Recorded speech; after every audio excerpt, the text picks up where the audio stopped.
փորձել եմ իմ գիտելիքների չափով հարոզել,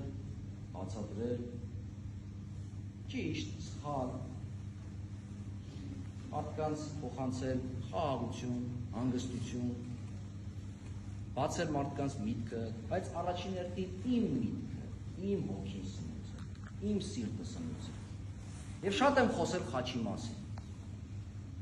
շատ եմ խոսել փորձությունների մասին, շատ եմ խոսել հալածանքների մասին, մեր Տիրոջ օրինակով ցույց տալով։ Եվ ես երբ կանգնեցի այս ընտրության առաջ, ես հասկացա, որ իմ կյանքում հերթական դժվար ուղին է սպասվում։ Ես 15 տարի մեր հանրապետության քրեակատարողական հիմնարկներում եմ ծառայել։ Լավ թե վատ, այս դժվար ծառայության ուղի է եղել։ Երբ այս փոթորկում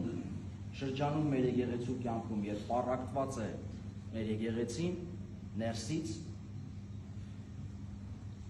դրվեց այս ընտրությունը մեր սիրելի Վեհապար Հայրապետի կողմից և նաև թեմի քահանայած դասի մեծամասնության կողմից։ Եվ ինձ մնում էր ընտրել։ Ես չէի կարող չընտրել, այո չասել, որովհետև այլապես իմ 7-ամյա կամ 10-ամյա վարդապետական քարոզչական գործունեությունը կզրոյացվեր ուղղակի։ Եվ ես որոշեցի հույսս դնելով Աստծո վրա,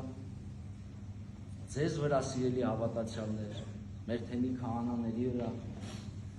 Աստծո օգնականությամբ գալ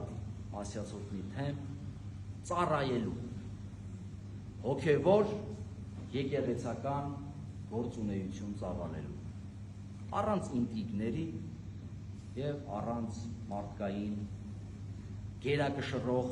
հատկությունների, որն է պառակտումը, ատելությունը, բանսարկությունը և այլն։ Սիրելիներ, եկել եմ ծառայել և ակնկալում եմ ձեր աղոթքը, անկեղծ աղոթքը և հավատ ունեմ, որ Տերը կօրհնի, ինչ էլ լինի, ես կհնազանդվեմ իր կամքի առջև։